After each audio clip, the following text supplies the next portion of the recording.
welcome back to another episode of the TileMoney podcast. My name is Luke Miller, your host. Today we've got another great episode for you. I got Josh Nordstrom back with me in the studio, and he is sharing and catching up with us on what he's been up to since the last time we spoke. He's been a busy man. Him and Lee Callywert out of Wisconsin have been collaborating the last couple years with the NTCA, and they got a good group of artisans that regularly meet, and we're gonna find out a little bit more about that. I know a lot of you might know what they've been up to, but we're gonna find out kind of what the results have been, kind of what some of their future plans are. So this is kind of an exciting episode. We had a really cool conversation. I really enjoyed getting to know Josh. I know a little bit better. I know you will as well. All right, tile friends, thanks for listening to the TileMoney podcast. This is the podcast that is strengthening the entire tile industry. We're doing this by strengthening the base of the tile industry. In my opinion, the most important part, you, the tile installer. All right, tile friends, let's make sure that you're running and owning and building profitable. I know a lot of you are building profitable businesses out there in 2022, but are they sustainable? And what the difference is, that is one of our goals here. Our major goals is to build sustainable, to help you build sustainable, profitable tile installation businesses. That way we can really set ourselves up. You can set yourself up for the long term to really have generational companies, as well as generational wealth. So tile friends, real quick, before we bring Josh into the studio, I do want to mention our sponsor, HappyTileGuy.com. HappyTileGuy.com is where you can go to get your professionally done search engine optimized websites done for you. I partnered with Grant Canchis on this, and together we are building tile installer sites for tile installers, for tile contractors. So check it out, HappyTileGuy.com. All right, without further ado, I do want to show you this interview here. Let's bring Josh into the stage and check it out. I recorded this earlier, so there'll be just maybe a slight delay here, but let's check it out. Hey Josh, how are you? Great. How you doing this morning, Luke? Doing good. Thank you again for being back on the podcast. Round 2, or is this 3? This is 2. Solo, yeah. And then you've been on as well, I think, with the artisan. Oh, did yeah. An artisan business class. I think Angie was there, you were there, and I forget who else, but that's a good one too. Guess that says number 3. You're right. Well, solo too. We're good. Hey, so listen, for those people who don't really know you, give us a little bit of background about maybe where you're at in the world and what your business looks like today there in Homer. Well, I'm up in Homer, Alaska, South Central Alaska. Homer's a really beautiful place up here. That's it's not quite as cold as everybody thinks it might be. Been up here for about 20 years doing my business, Tier Tile. Started it, I was down in southern Arizona, about 6 miles north of Mexico, 20 years ago, and I found this place and I moved up here, and I've been up here ever since. Definitely established a niche for myself up here of specializing in handmade mosaics. And when I first got up here, I was lucky to get maybe one, super lucky if I got 2 a year, and now I seem to have one going pretty much all the time, of some scale. So yeah, it's been great. It's taken me 20 years to get this far, but nothing really happens overnight, as we all know. Yeah. What were you doing in Mexico, you said? On vacation or living? I was just north of Mexico. I was it's back in my hippie days, I guess, if you want to call it. I was just kind of living out of my van, and I found this cool little town called Bisbee, and I spent a couple of years down there. And I love Bisbee, yeah. Yeah, cool. If you've been through there, it's a really cool place. So I spent a couple of years there, and I met a friend that had been doing summers in Homer up here for a while, and he needed a truck driven up here. So I drove his truck up here and spent the summer up here with a girlfriend at the time, and just fell in love with Alaska. And when I went back to Arizona, I packed all my stuff and just headed north. Wow. Moved up here. Some would say the hippie days are still alive. Yeah, well, I got my hair still here, so Nice. I still got it. Nice. Toned it down quite a bit, though. I've got a little more responsibility now. I moved up here single in a 1969 Dodge motorhome, and now I've got a wife and 2 kids, and mortgage and all that fun stuff, a business and gray hair. You said it's not as cold as most people think, but I just saw it's June 30th, and a couple of weeks ago I saw our friends Lee and Jane up there visiting, and I mean Jane looked, one or both of them had pretty good sized coats on, like jackets.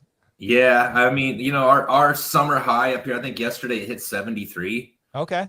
And that's like, you'll probably laugh because you're down in Florida, but that's like sweltering hot up here. I bet. What is the low if it's like tonight? What's the low tonight? It'll probably get down in the 50s, mid 50s. Yeah. But when they say, when it's 73 out, the angle of the sun up here is a lot different than down in the lower 48. We're latitude 59. So when it's 73, it feels a lot hotter just because of the angle of the sun. So, it's just about the perfect temperature, really. Anything hotter than that, it's just people just shut down. It's kind of funny. Yeah. I mean, I was talking with my wife about Florida, and I was like, well, it is hot in the summer, but we slow down too. I mean, I kind of view it as like more like Caribbean down here. I mean, because we went down, my wife and I traveled down in Central America, Nicaragua and Panama and El Salvador. And like the people down there, they got it figured out, in the heat of the day, they're in the shade on a hammock and not doing much else. And that might be 6 hours of their day, but it's just it is what it is. I mean, the trees provide a lot of food. The fish are more abundant in the southern waters. And so traditionally to eat, you don't, if you're going to live in the heat, you can still get your food because it's growing on the trees no matter what. It's raining every night. The fish are right there. They're ready. So you don't have to work as hard as like maybe in the north. In the north, when I grew up in North Dakota and stuff, it's like we're chopping wood all summer and moving it to the fireplace all winter, so it's like harder work there, but it's colder. So, it's just different lives, different. Sounds like paradise down there. That's why there's so many people down in Florida now. I get it. It's crazy. The older and softer I get, and the more I'll want to move down there. Yeah. Well, you're probably coming back for coverings, right? Yes, April? For sure. Yep, that's on the list. I assume that's April, I think. We're going to try to get Wally down there this year. I think it's going to be back in Orlando, if I'm not mistaken. Yeah, that's what I heard. Yeah. And if people aren't familiar with Wally's is a big alligator that Lee Callowert and I fashioned. Well, not just the two of us, but our team had fashioned for the last coverings, and we live streamed it. And it's a really cool piece. So we're going to bring it down there and let people actually physically see it and touch it. And I've seen this piece in person, and it's a stunner. It's really cool. I mean, this thing is really incredible. And is it still for auction? Yeah, that was the talk. It's been sitting in Lee's shop since the day I left. But yeah, that's the talk, is to auction it. So I don't know if he privately bought it and it's in his personal collection. Or what, but no, I think it's still yet to be auctioned. I think that's going to be probably figured out down there. Yeah, these things take time. Yeah. Right on. Well, what have you been up to since our last interview? I mean, our last interview, I was just getting my podcast started. I was still in California, and you had kind of just made a splash on the scene with that octopus, the beautiful octopus shower. I don't know if you named that one. I can't remember. The Kraken. The Kraken, that's right. Yeah. So you had just made your, kind of your debut on social media, because this thing, and rightfully so, like just spread like wildfire. And we talked a lot about that. Since then, I know you've had several really cool projects. The whales in the pool, or orcas, I should say, right? Yeah. That was incredible. And I know you've been doing other stuff. What is on your mind? What do you want to talk about as far as what advancements you've done in the last few years? Well, that since the octopus, the Kraken, came about, my tile world has completely changed. It really put me on the map. I was just finding the Facebook groups back then. There was just a whirlwind when all that happened. But I mean, that's led into Lee and I striking a relationship, or like we feel like we're brothers from another mother. We've got like so many similarities. It's not even funny, Right. So that, led into us, teaming up for 2 coverings. We started the Tile Trade Artisan Guild, which has grown now to about 2,000 members. We've, the Artisan Guild brought on the new Tile Letter Artisan magazine. That was the inspiration there. Leslie Godden got that going, and that's just an amazing publication. We're super excited about, we've been doing, we started off doing with COVID, we were doing monthly roundtables, but now that COVID's passed, it's kind of everybody doesn't have as much time as they used to. So now we're doing bi-monthly roundtables with the NTCA. So that's been really good, getting the word out there. There's an average of 30 to 50 people in these roundtables every time. It's been really nice. We got Angie Ray came on board with Lee and Jane and I, and we went down to TSP and approached the technical committee, and with our 3 mounting processes that we like to use, the foam, the fabric, and the mesh method. And we went down, gosh, I don't even remember now. I think it was in October, November, something like that last year. Yeah. For the first one. And we made our pitch, our proposal, and then we came back for the second one, which was in February, I don't know. At Tice.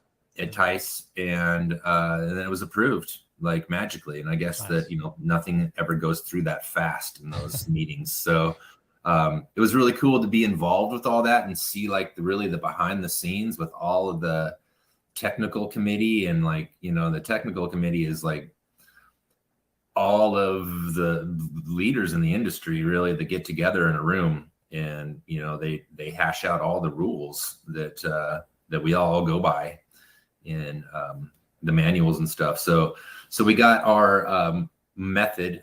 Their methods at this point is what we're calling them. Accepted into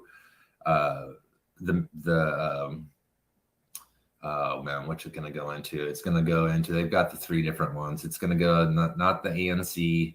I'm sorry, I'm drawing a blank, but our 3 methods, sorry, it's 7:30 in the morning here. Our 3 methods were approved. Is it the reference manual it goes The in? Reference manual, yes, thank you. They were approved, and they given us a brand new chapter for artisans. So it's going to be the first thing in there. And hopefully we can, put more stuff in there as time goes on. Awesome. So it was pretty big, and it's, we know that there's a lot of installers that have been using these methods forever. We just brought it to the table and made it recognized. And now they're legitimate methods that the industry stands behind. So do you know when that will come out? I don't. 2022. I guess we're halfway through 2022. So next year at the earliest, maybe the year after. Whenever the next one comes out. Okay. Yeah. Got it. And this chapter in this book will assist who do what? It's going to insist, in installers, because that's mainly who reads it. It's going to assist the installers into, it'll teach them how to properly pre-mount a mosaic for installation. So, we got our 3 methods, which is on foam board, get mounted on foam board.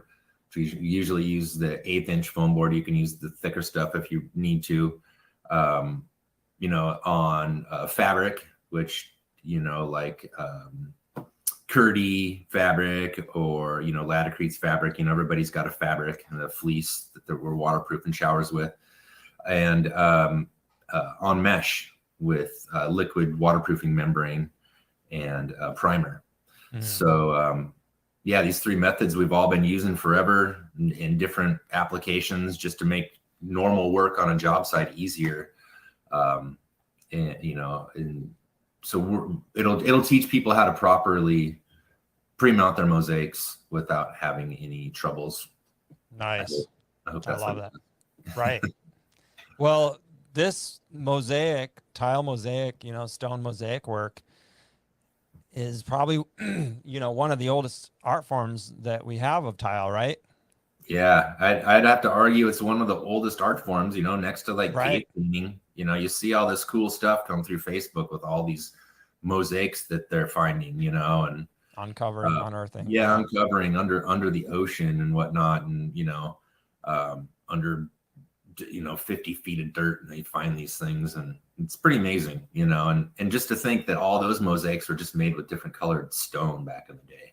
Right. Now we've got glass and porcelain and ceramic and just different colors of glaze, and we've got such a palette to work with now that they didn't have back then. Yeah, it's incredible. Angie's working on that dragon. Yeah, that's pretty amazing. Glass mosaic. I mean, just incredible Yeah, the colors stuff. on that are pretty amazing.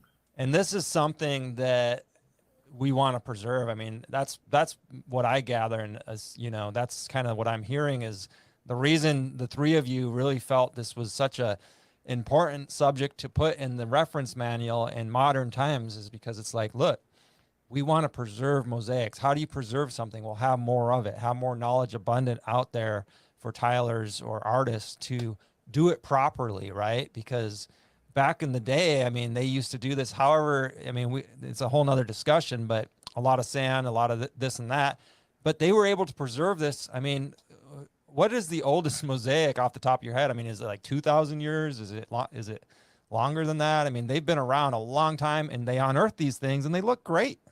Yeah, it's pretty amazing. It's funny to think that the mosaic's been around longer than the tile industry itself, and then here we've got all these rules for setting tile, but there's never been any rules for mosaics. Right. So yeah, it's about time that they're starting to put those in there. Well, you mentioned something earlier. You said, nothing's been approved this fast. A chapter's never been approved this fast. And I think you said it's magical, maybe. And I was going to relay a little story. There is something magical about you three. You and I at TSP and a few other friends, Lee and Jane were not there, but we were enjoying each other's company, and you were telling me, and I would like you to share the story of kind of dive into more or what you mean by you and Lee are like long lost brothers, but you were telling me this story about you and Lee and Jane and working with them and everything and how much it meant to you. And like magic, and Lee and Jane's company is called Dragonfly Tile out of like Wisconsin. Mm-hmm. And like magic, here a dragonfly came and hovered and like stared at us for, it was a minute or 2 minutes, and it was really unusual. And it was like one of those things. And you're like, hi, Lee. Hi, Jane. That was cool. Yeah. It's really crazy. It's, Lee's been doing the same thing I've been doing he's been doing it longer. He's got a few years on me, but we've been pretty much been doing the same thing. He's been doing it in Milwaukee, and I've been doing it up here in Homer. And we found each other through, I think, GTP. Mm-hmm. And we struck a friendship, and it's really rare for two artists to get together and to be able to like work side by side seamlessly on a project, mm-hmm. without like somebody wanting to be the dominant one. And it's there's none of that. I mean, like, if he's got an idea, I'm cool with it. And if I got an idea, he's cool with, we're both on the same page. We both know the ins and outs of what it takes to get the job done. And I can't explain it. It's really cool. I don't know if it's corny to say it was meant to be, but it's meant to be. Everything happens for a reason. And it's brought us to this point now to where, with, like I was saying earlier, all this cool stuff that's come out of it. And the fact that, we when we teamed up originally together, we both went into it with the same mindset. It's like, this isn't about us. Yeah. This is about our industry that we love. Yeah. So we're all about educating other installers to up their games so they can start creating mosaics. It's not, it's very gratifying when the job's done, to look back at your mosaic, like, wow, I made that. At the same time, it's like, you can actually make some pretty good money too. it's definitely a custom, and people like custom, and there's a lot of people that can pay for custom. There is. I've always made a bunch of money, and occasionally I do. So a lot of times I still lose, just because that's just the nature of it. You go into it and you just, you're trying to guess how much time it's going to make you to make something. And I've got a pretty good idea now because I've been doing it long enough, how much time it's going to take me. So, there's definitely been that hurdle of trying to sell your artwork, and not, throw a price out there that's too big, that scares people away. So there's that fine line. Yeah.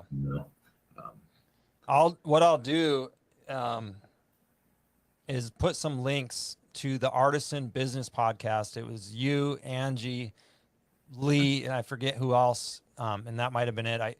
But I'll put a link in these show notes. So if people listening want to watch that or listen to that, you can, as well as the original episode with Josh, where we did dive into a lot of business, and I'm happy to dive into as much business as always, Josh, as you want here. I will say, I agree with you.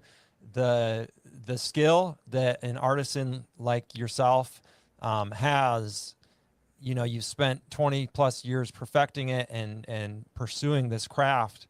And you work for yourself. It's your hands and your mind and your work. And I don't know if you have an apprentice or not yet, but there are people who really would pay you, practically whatever, and people say like, well, you're not a doctor or a lawyer. No, I'm something better. Like I'm something, not to compare, but I really have this talent that's even rarer. There's a lot of doctors, a lot of lawyers, but a true artisan, person who builds functional art is more rare than a doctor or a lawyer. And so it's up to you and your client. And like you said, more and more people have more and more wealth. I mean, the amount of wealth building that has happened in the last 2 years, I mean, we could call it whatever we want, but it's astonishing.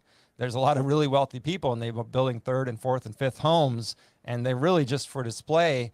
And they're in places like Homer or, Colorado mountains, or Lake Tahoe or, New York City or Pebble Beach. They're in these places. And if you have the talent, it's all about selling yourself on it. And furthermore, if you are going to be a single installing worker, you have to charge more because it's all you. There's no business. There's no viable business that will live past you necessarily, unless you, and I'm not, you could do a little of both, or you could, there's a period of your life. But if that's what you want to do is really make art, I mean, you have to charge a lot because you've got to have a reserve for that month you get sick, with the pandemic or whatever, whatever it's going to be, you've got to have your reserves. And honestly, you can't work 40 hours a week installing mosaics because there's too much other business end things that need to get taken care of, when you're wearing all those hats. I'd love to work 40 hours a week. That's my goal, is to just do the mosaics. And I feel like I'm getting a little closer and closer every year. I'm still like all your listeners, I'm out there doing showers and bathroom floors and entryways, and, wherever people want tile, I'll lick it and stick it, Mm-hmm. But I really feel like, there's not a lot of people that are doing the mosaics on the scale that, that I'm doing, especially in Alaska. I definitely stand out up here. Right. There's the only one, especially in Homer, the only one. So, it's been good. I've definitely created a name for myself. And like I said, now I'm I usually have one on the table at all times, sometimes a couple on the table. Currently I've been working on, if anybody's been following the guild, I made a couple sandhill cranes, and I'm just waiting for the job to come around to where I can install those. And those are going to go on an entryway floor, a couple dancing sandhill cranes. And so that one's done and on the table and ready to go. And then I've got another one. I just met up with a client, and we live up here on the Kenai Peninsula, and you look across the Cook Inlet at the Ring of Fire, which is the start of all the the volcanoes that go out in the Aleutian chain. And there's a volcano right across from these people's house. It's called Mount Iliamna, and they want a mountain scene in their shower, a 2-wall mountain scene. And I've done a lot of mountain scenes. It's kind of my bread and butter. Mountain scenes and fish are kind of my bread and butter up here when it comes to mosaics, just because it's, people like nature in their house. Yeah. There's a lot of fish and mountains around here. So, I've got that one here on the books coming up, and I got to design that. So I just need to spend a day and take a nice day like today and just go down to the beach and do some doodling and do some drawings. And so, yeah, it's pretty cool. I usually have something going at all times. That's super cool. Yeah. But one of these days I'll it's just, I guess, if you put your mind to anything, you can do it. I'm just not ready to take that plunge and say, it's hard to say no to, somebody calls you and they want you to do a shower and you can make some money on it. It's hard to say no. Yeah. But then I find myself, when I don't say no and I'm like, yeah, I'll take it. And then I get some mosaic that comes along, then I got to find time for both of them. It's like trying to juggle. Yeah. So I think we're kind of all guilty of that on some level of, of our workload. You take on jobs that you don't necessarily want to do because you might not have something going at the time, and then you get it, and then something comes along that you're waiting for, or that's more your style, and then you got to kind of push it off or make time for it because you're committed to something else. Yeah. No, that happens a lot to everybody. We might not want the job, but like you said, it's like, we get hungry, right? And we get in our own heads and we think, well, it's the only job available at the moment or whatever. And then we get into it and we get a call and you're like, well, I could, that was the job, but now I can't get there or whatever, so yeah, it's tough, that transition period where you're transitioning, whatever it is. In your case, it's from standard showers to, all mosaic work, or if you're transitioning into a single owner operator into your first employee, or, you're taking yourself out of the field because you have 5 or 6 employees. Those transitions are never easy, but they are necessary for growth, and nobody can tell you when the right time is, or, nobody knows your business like you do. So it's not me saying you should push it or anything. I mean, natural transitions, but also, getting a little uncomfortable is okay. That's when we really grow, right? Right. Well, I think about you, and when you made the transition to just doing your podcast, you hung your tools up, and you must have been terrified, and like with the family, and can we make a go at this? And look at what you've turned it into. It's the fear of doing. You just got to put your neck out there. It's just like anything, You got to put your neck out there, and you got to be confident. Yeah, absolutely. Persistent, absolutely. So you're right. And it's true. It's true. I had to face those fears and still do, to be honest. I mean, I've been watching people do really well financially in my group by installing tile. And, that little voice in your head has not gone away. It's like, I could be setting tile. Are you ever tempted to go back and set tile? Oh yeah. Definitely. Oh yeah. Definitely. Have you secretly been doing tile on the side and you're just not telling anybody? No, I've done less than a week of work in the last 3 years or whatever, Wow. Yeah. I mean, and that was just to help a friend out when they were like, I could really use a hand, I'll go help a friend out locally here. I'm new to Florida, so I don't have a lot of tile setting friends here, funny enough. And, so that kind of keeps it okay. Like I don't get those calls a lot. If I was in California, I'd probably, well, here's the thing about that. Since you brought it up, I saw 2 paths. My tile business was doing better and better month to month. I had a 2-year-old daughter, and the podcast launched, and within 3 to 6 months, I felt like so many people were enjoying it and benefiting from it that I felt this incredible pull to do it. Right. And that's why, like you said, I took that leap. But for me, and there's a mantra nowadays, hustle, hustle, hustle, work harder. And certainly I'm no stranger to working hard. I've been a business owner practically, my whole adult life, and entrepreneur, and I'm not against working hard. But when my daughter came into my life, it's like, I know already from listening to older people, like the number one regret is they worked too hard when their kids were young, and they didn't focus on their family. So I didn't want to be one of those dads who was working, 15, 16-hour days. I mean, 10, okay, 10 and 12, okay, you know what I mean? You're an entrepreneur, you're a young business owner, you got to work. But to really, I just saw two businesses at once wasn't going to work. So I had to choose one or the other. And I chose the one that was more scalable in the sense like I can help more people. What I really found was I really enjoyed helping people. And so it's like that was my big draw for the podcast at the time. And that's why I took that leap of faith, is because I was helping so many people. And I saw if my tile business was going to continue to grow, I probably would have shut the podcast down at some point, because it was just it would have been just a hobby at that point, you know? And looking back, I think I was correct. Like I wouldn't have done both, because like I say, I mean, I would have just said it's taken too much time. It's a hobby that's taking time away from my family. My installation business is doing well, and that's probably what I would have pursued. And financially, it would have made sense at the time. But I think this one it's one of those things. We talk about magic and we talk about preserving mosaics. Well, I wanted to make a difference in the business side of things, which I saw a lack of, and that's sustained me. That's sustained me for the last 4 years, in a sense in a different sense than money could. Yeah, well, you've certainly, I mean, just, and in the groups, looking at your page with all the comments that come through, I mean, you've inspired so many people to up their game. And that's, you got to get the goosebumps when you think of that. It's got to, that's a good feeling. And I know that feeling was just on my side of things with the mosaics, with people getting into the mosaics. And I mean, it's gratifying knowing that you're helping other people.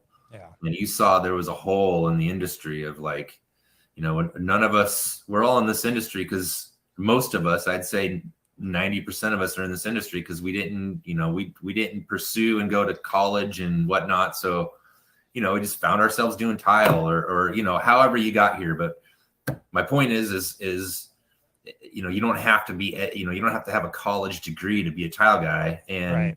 Usually you're not super business savvy. Most of us are tile guys because we know how to work with our hands. Right. Or tile installers, I shouldn't say guys, because there's women too. The business part of it is certainly something that I have struggled with from day one. Mm-hmm. It's really strange. I can do a 2,000 piece mosaic and have 2,000 little templates, and I can keep them all organized, all perfectly organized and labeled and everything where they need to be in my shop. But I get 3 or 4 papers in front of me, like business wise, having to do with my taxes or just anything. I get just overwhelmed. Yeah. It's weird. I'm like, I don't have a business mind. Mm-hmm. I've got the artist side, but the business side of it is something that it's just a constant learning curve. I've learned a lot through your group. I've learned a lot through, with my, I've got a new CPA the past few years, learned a lot through him. Nice. Stepped up and got a bookkeeper. That was huge. Yeah. So I learn a lot every year. I was originally a sole proprietor, and now I'm a LLC S corp. Mm-hmm. It's just learning. Life, that's what life is. You're always learning. You learn something new every day. But, I guess my point is, we don't know the business side of things. So when we can all get together in your group and talk about business, some people are really good at it, so you can take notes from them, which I think we all do. But yeah, what you've done with the TileMoney podcast has been pretty unbelievable, and then now you're taking it, you guys are doing the Tile Nation thing together, and, you're doing something else. You're teaching people how to install these large panel porcelain tiles. And, it's all about bettering the industry. Yeah. So yeah, giving back, pitching in, it's just, it's contagious. When you start to do it, it really pulls you in, and you really enjoy helping people.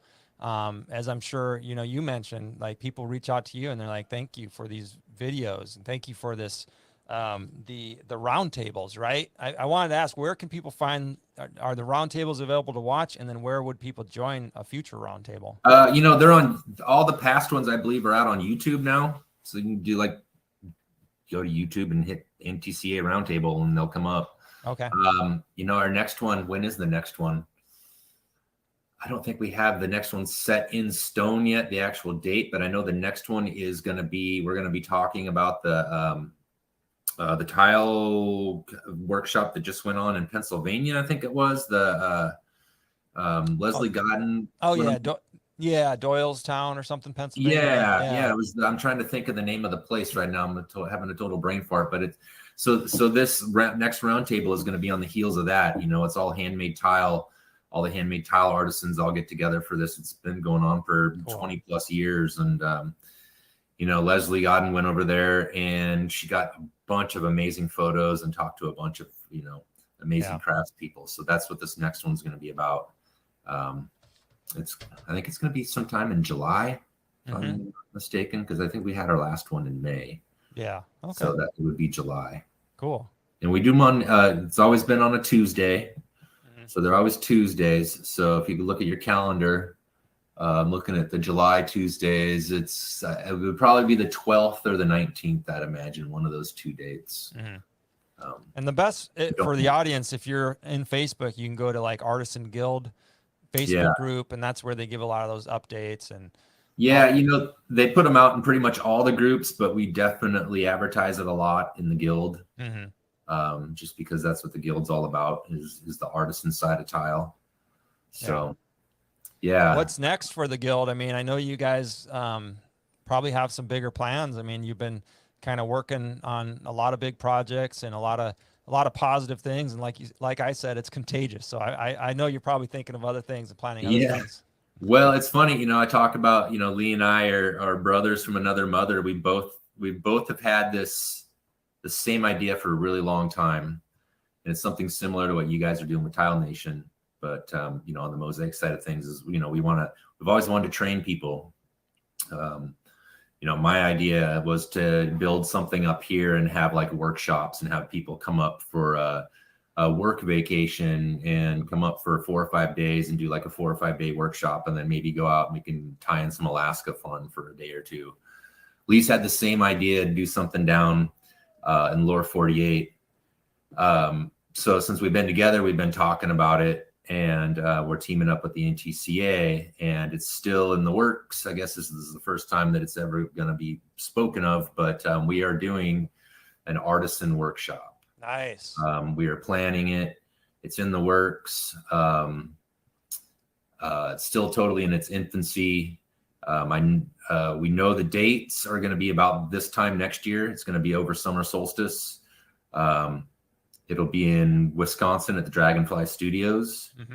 But other than that, it's, we're still in the midst right now of getting all of the funding together, and we're just trying to, we've got a good idea what we want to do, but we've never done this before. And I'm sure you the feeling like you've never done it before with Tile Nation. Your first one was like, well, how's this going to go? So we're really trying to, dot our I's and cross our T's, I guess is the saying. Yeah. But it should be fun. We're going to keep it small. We're going to keep it like a 15-person enrollment, just so it's more hands-on with, with people. And that's really all the info I got as of now. Nice. But yeah, it's going to be cool. The whole goal is to teach installers to be able to, number one, sell a mosaic to a client, and number two, to be able to fabricate and, design, fabricate, and install it. So, we're going to talk about all that, and it'll be a few day class. We're looking at probably a 4-day class. So yeah, nice. Yeah. What the end goal is, people are going to be able to walk away and be able to go back and have confidence that they can sell and design, fabricate a mosaic. Nice. I love that. That's awesome. Congratulations. That'll be very useful. I believe you'll be very successful with that. I do believe. What we found with the Tile Nation training is, everybody learns differently, right? Some people can learn with a book, some people can learn, and some people can't, And for most of us, I think in the trades and tile, we learn by doing, right? You really learn, you might learn by watching or reading, but it becomes impactful, when you actually do it under a teacher. So I think this is going to be really cool. That's what we're finding is our attendees of our trainings are really excited to be there because they want to get their hands on the tools as soon as possible. We do have some business classes and some other times during that week where we sit down and we, go over ANSI standards and things of this nature. But what they're really there for is the hands-on experience. Right. Yeah. Well, we just feel like it's the next step, with everything that we've done so far and with all the interest that we see on the guild. We just feel like it's the next step. And, makes sense. It's not for everybody, I mean, we're going to there's going to be some stipulations, we're not exactly sure yet, but, we're thinking you need to have, at least 5 years of installation experience, because what we don't want is somebody to come in and cut their finger off, right. That's the last thing we want. We don't want we want everybody to be, to start at the same level because we don't want somebody slowing the group, one person slowing it down for the whole group. Yeah. So, we're trying to figure it out how to best go about that. But I think that's what we've agreed to is, it's going to be like a kind of an application process, I guess, in a sense. Because we're only going to be able to take 15 people, and right. we're thinking that more people are going to probably want to do it than that. And if that's the case, then we're just going to, then we'll schedule round 2. Right. Right. So, and I'm sure that's probably what you ran into at Tile Nation too, is you probably only had so many slots and more people want to do it. So you're like, well, I guess when are we going to do the next one, guys? Yeah. Well, from the beginning we scheduled 5, but what happened was on the first one, it was our beta one, right? And so that was the most discounted. It was $600, and we had room for 32 people. Well, we sold 32 tickets, and then we had 35 show up.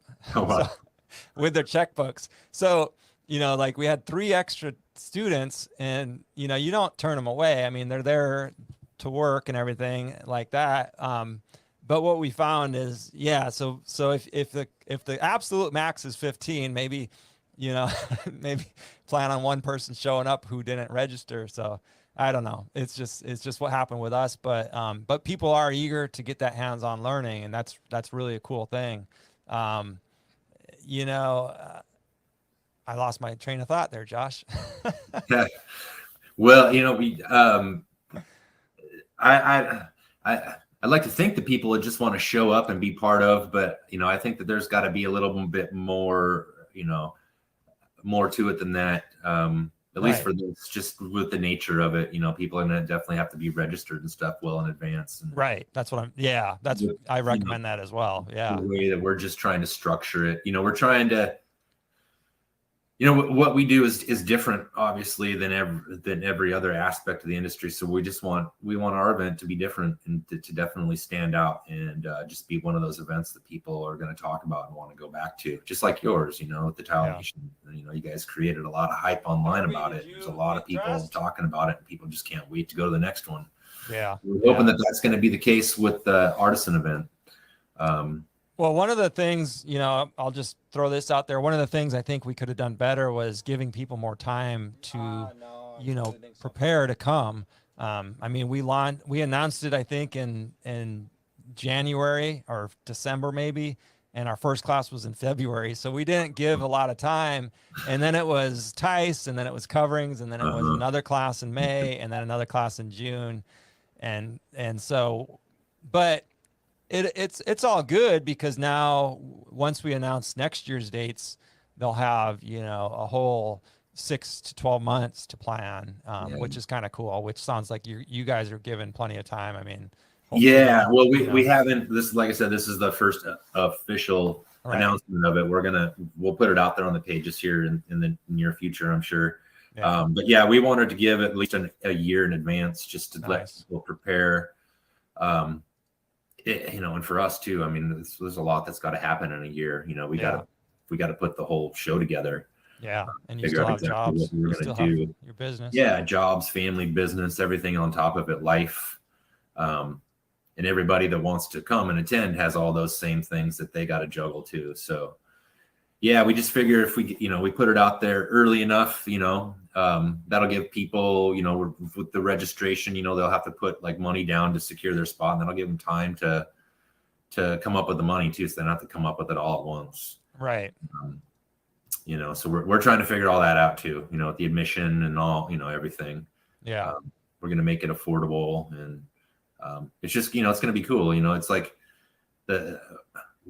we're all this extended tile family, we all know each other from seeing each other online like this, and when you can actually get together and you go to these shows and coverings and surfaces and TSP and whatnot, you can actually like meet everybody and talk to everybody. It's like we're this family. We all know each other through the computer, but when we get together, it's a different thing. So it's I think with the artisan family, when the artisan side gets together, it's going to be something special. There's going to be some really cool energy, and I agree.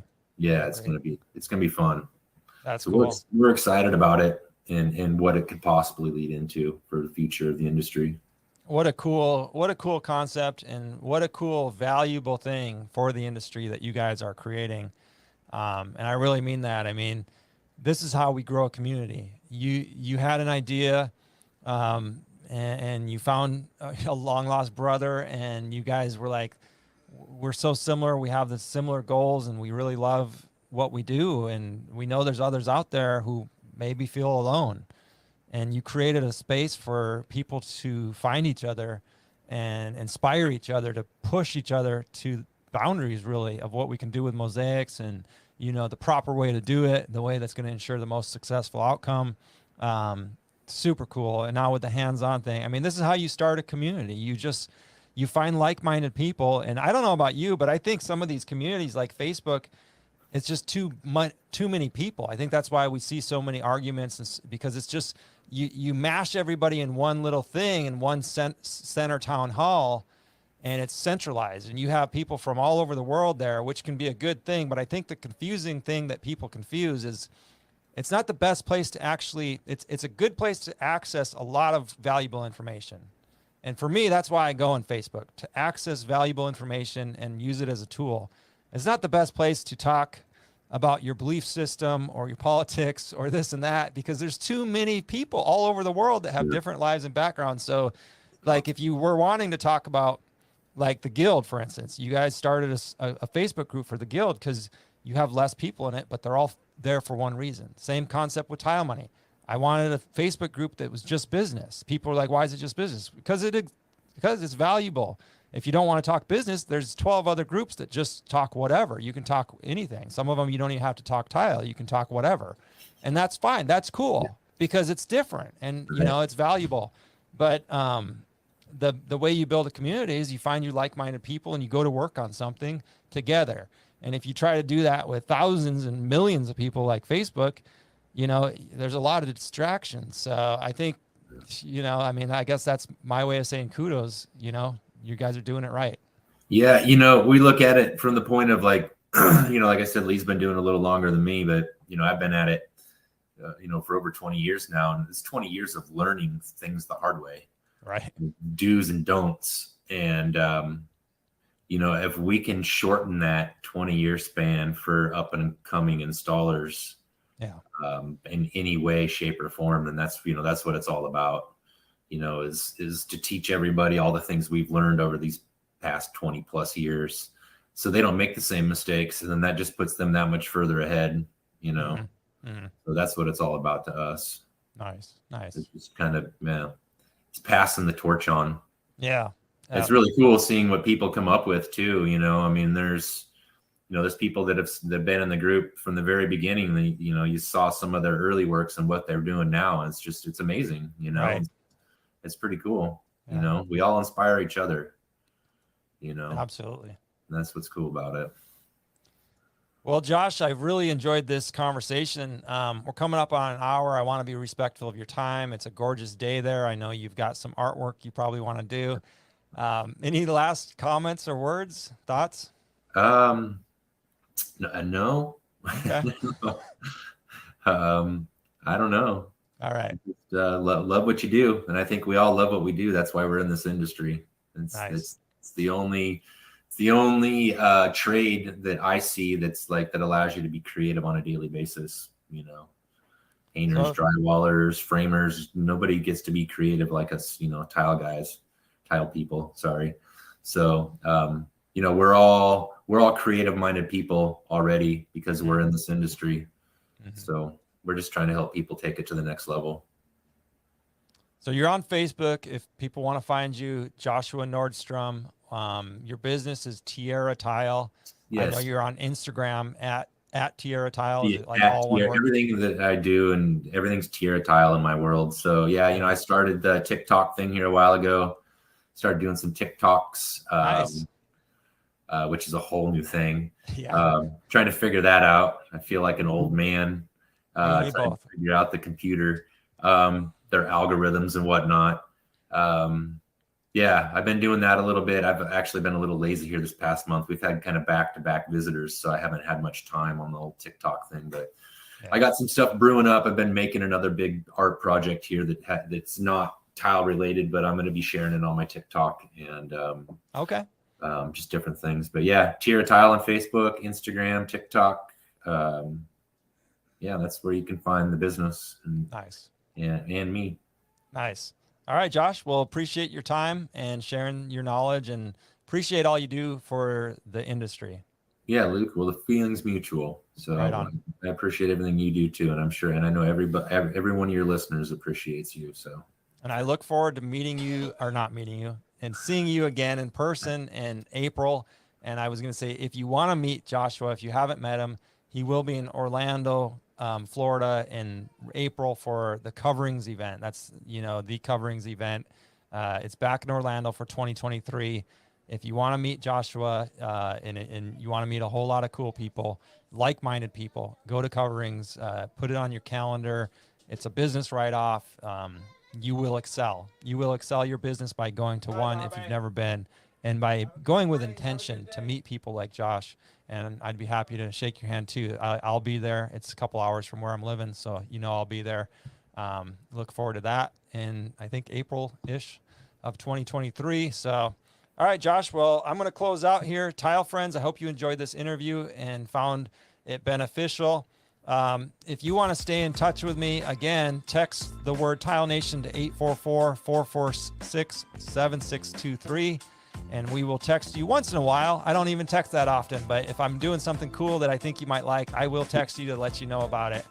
All right, tile friends, stay positive out there. The world will tell you the sky is falling. Don't believe them. Stay positive. Everything's cool. And by all means, please stay profitable, tile friends. All right, we'll talk to you next week. Over and out.